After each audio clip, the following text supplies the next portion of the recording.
We are in 31 BC on the west coast of Greece, near today's tourist destinations of Lefkada and Corfu. Here, a giant naval battle breaks out that will change the thousand-year order of the Roman Empire. Tens of thousands of soldiers will die, and hundreds of ships will be sunk.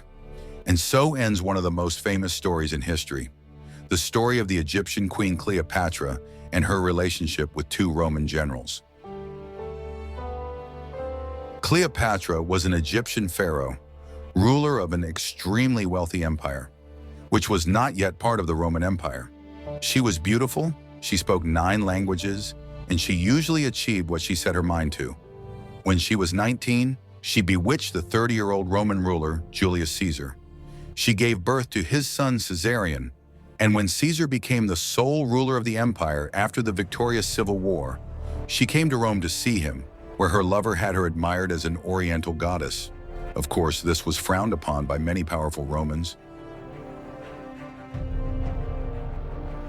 The situation changes radically for Cleopatra when, 2 years later, Caesar is assassinated by supporters of the old order. The previously hidden mockery turns into open hostility, and the queen is forced to flee back to Egypt. Here, she disappears from the main story for the time being.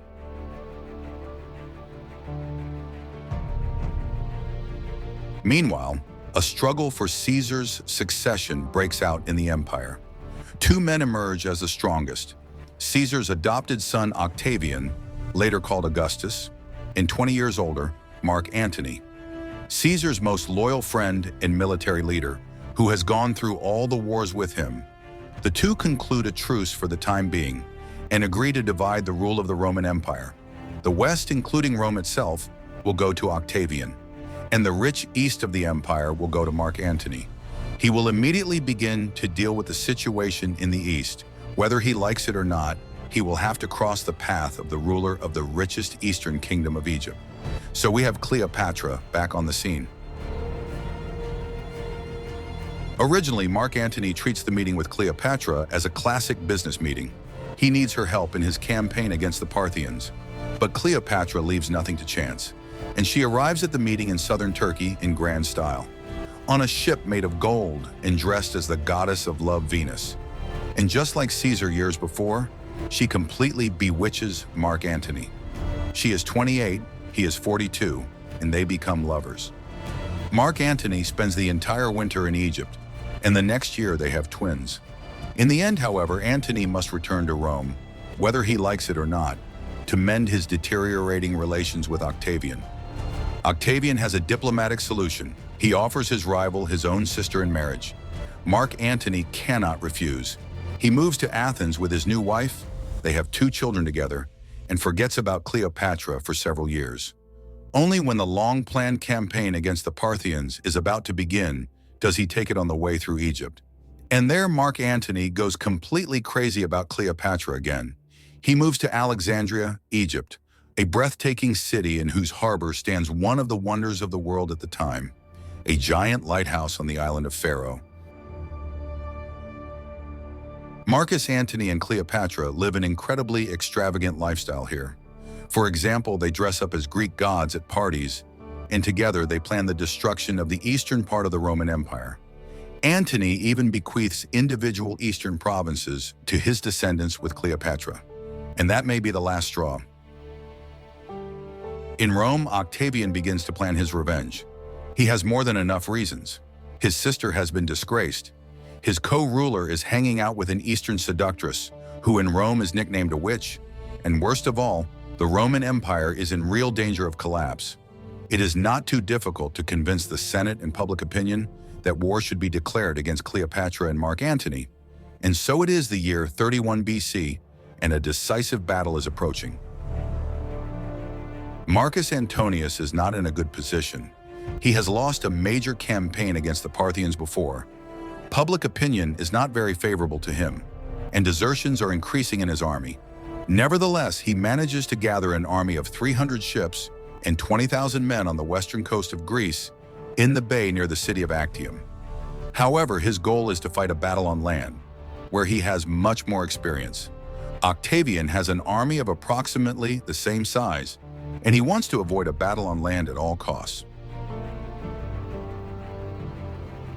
And he succeeds. On September 2nd, he besieges Antony's camp at Actium with a naval blockade. If Cleopatra and her friends want to win the battle, they will have to break through the blockade. Antony's ships are on average almost twice as large, so in typical tactics of the time, they should have a plan to break through the opponent's ships with bronze rams.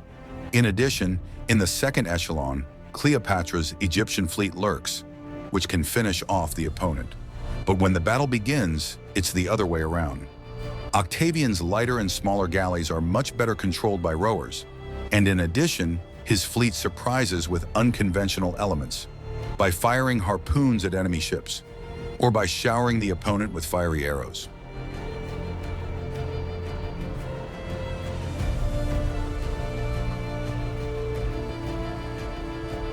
When Cleopatra, watching from the ambush that the battle is not going well, makes a surprise move. She slips her fleet through a gap in the blockade and begins to sail away from the battlefield towards her home in Egypt. Historians have since been unable to agree whether it was a betrayal, a sudden panic attack, or a premeditated plan to save at least part of the army. In any case, Mark Antony will follow her on a smaller vessel, leaving the imperial army to its fate.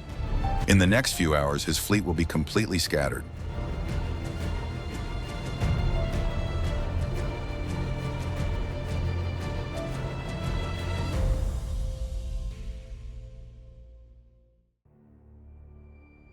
The definitive end of this story occurs 11 months later.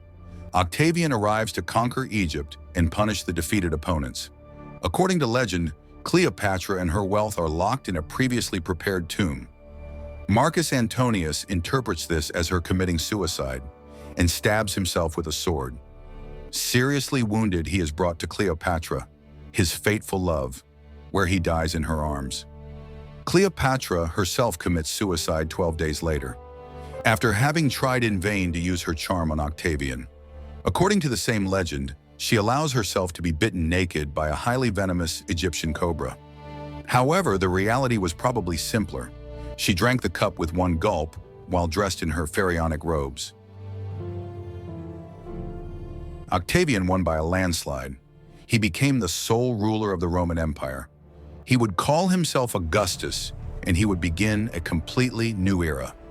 An era when, unlike the previous republic, the Roman Empire would be ruled by a single man, later called Caesar the Emperor, an era that would last for another 400 years.